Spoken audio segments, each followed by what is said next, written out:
Hello Hudson and Holland. My name's Jack Long. I'm taking this video here towards the end of my freshman year.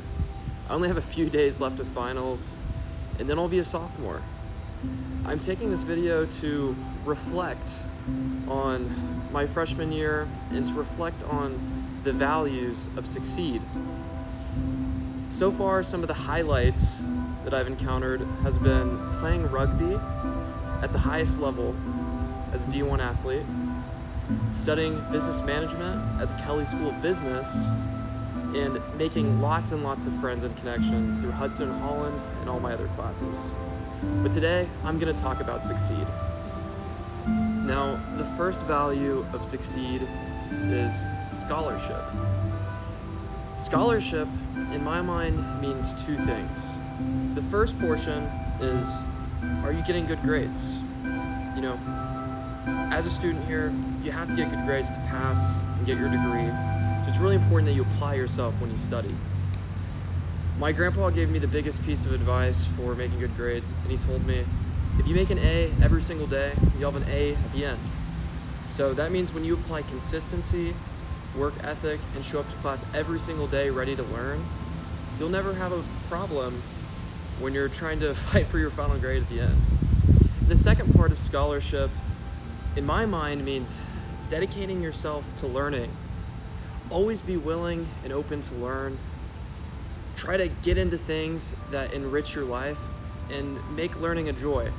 Right now, one thing that I'm doing that's not required by the school is studying Japanese, because I plan to study abroad my junior year and I'd like to go to Japan. So I've been having a lot of fun reading books about Japanese culture, studying on Duolingo with my friends, and that's just been a big joy to me. So that's the first value of SUCEED, scholarship. The next value is uplift. Uplift. That means to raise people up. It's pretty simple, but a lot of people overcomplicate it. When I think of uplift, I think of being a genuine and authentic person. At university, everybody is trying to be someone they're not. They're trying to fit in. You know, a lot of people are fake. But when you can be yourself and be a genuine friend to people around you, to lift them up, to be encouraging to them, people will love you for that. And the outcome is going to be so much better than if you didn't. Community. This is one of my favorite values to talk about. I'm an introvert. I like to do things alone, but life's not meant to go through it alone. You're gonna fail if you go through alone. So when it comes to community, it's all about finding the group of people who are gonna support you and be in your best interest. Find something that you have in common with them. When you're in community with people, you don't feel like such an outsider, and it'll just give you a sense of purpose. I know it took me a while to find my clique coming here to Indiana University. I joined the rugby team. I joined some Bible studies. I made friends eating at the dining hall, at parties. But towards the end, you're gonna find your group of people and stick with them. Engage with them. Text them first. Don't wait to always be the person invited. Invite people to hang out. University is a big place, and it's really easy to feel lost. So join a community, and it'll make your life so much better. Creativity. Creativity is about expression, about showing who you really are. I'm not a super creative person. I'm not an artistic person. In fact, I never did good in art school. But there's more than one way to be creative. An example of that could be me making this video right now. If you can't tell, I'm not used to talking in front of a camera or making videos, but I really wanted to show my authentic self to whoever's watching this video. And that's a form of creativity, that's a form of expression. So find a way while you're in college to express yourself. Find that outlet so people can really find out who you are. Next, we have empowerment. so far throughout my freshman year, one way that I've been empowered is finding my voice.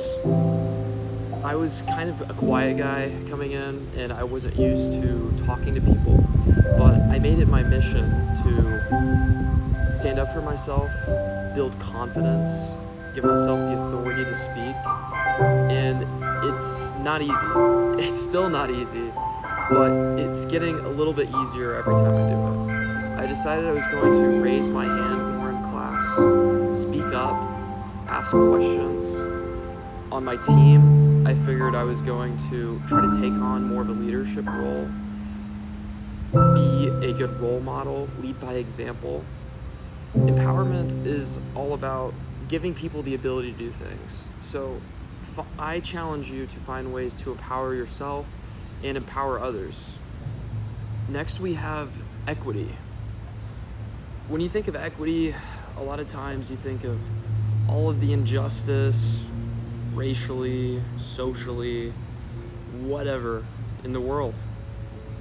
It can be really daunting to think, I'm just a student in college, what am I going to do about equity?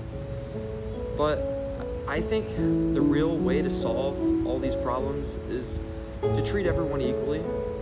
Start with yourself, the way you treat other people. Do you have any biases? Do you treat people different based on how they look? You know, subconsciously, we all do it. Just take that step and start to notice it yourself, notice your biases, and treat others with respect. Think back to the golden rule. Do unto others as you'd have them do unto you. If you can do that, then we're on steps to make the world a better place. And last but not least, we have development. Development means growth. You have to challenge yourself to find new ways to grow. If you're static and comfortable, you're never going to grow. One of my history teachers in middle school, his name was Andrew Herbst, he told me, if you're not growing, you're dying. During my freshman year so far, I've grown in a lot of ways. I've made it I made it myself a promise to be consistent and go to the gym, and I'm seeing some pretty good results. I've been reading more, I've gotten closer to God, closer to myself. As I mentioned before, I'm an introvert, so I've really gotten out of my comfort zone and talked to people. Just start a conversation, say good morning to people, smile. When you do these small things, they add up over time, and you'll be a better person. Day to day, you won't see very many changes, but when you look back over the months and over the years, you're going to be an entirely different person. But that's never going to happen unless you get out of your comfort zone. So that's my final challenge to you, is to find a way to get out of your comfort zone.